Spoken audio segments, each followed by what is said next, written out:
So maybe let's change gears a little bit. If these are the problems, so you've talked about a number, and maybe the word to sum this all up is confusion. There seems to be a lot of confusion. That's a word that you use a number of times in your paper, in your research, that there just doesn't seem to be a settled core. So if this is the problem, what's the solution? What do we do to fix it?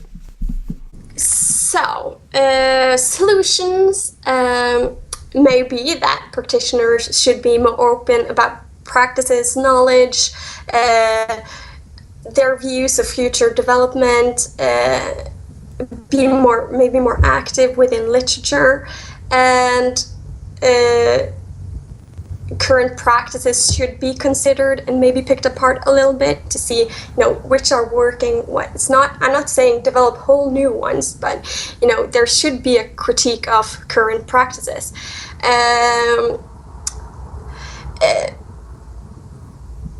So be more reflective around current practices, and an effort, and what many of my participants wanted was that business continuity should be incorporated into business studies, and thereby, or maybe into its own program, and thereby generating more research, empirical studies into what works and what doesn't. Yeah, and so I'm sure this is a bad analogy, but the analogy that I think of is sort of like a medical journal and a medical procedure. And someone says, well, look, this is a procedure that we have now developed for removing cancerous cells from the trachea. We do these kinds of things.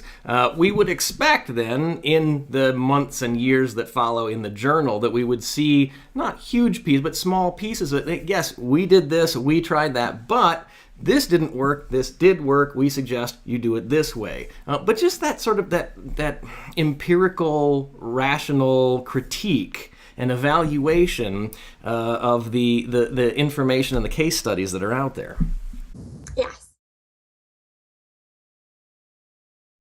Yes, absolutely, because there are a lot of knowledge out there, but it's only being presented in, stories of a more anecdotal nature or case studies of specific companies, specific times. Nothing's done over time or analyzed very academically. And also, when I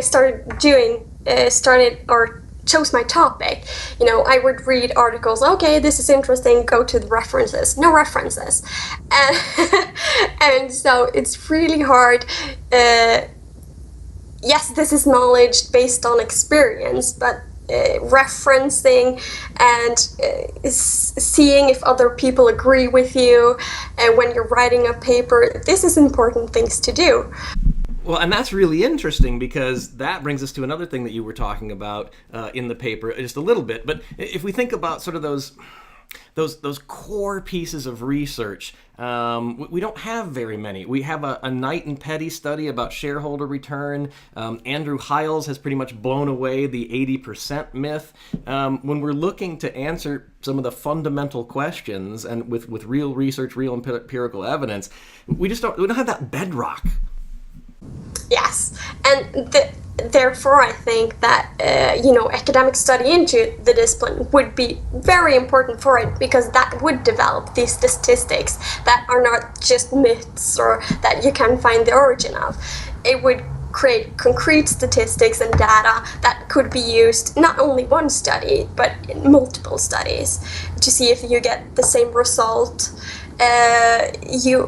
You would get a discussion, hypothesis, theories. So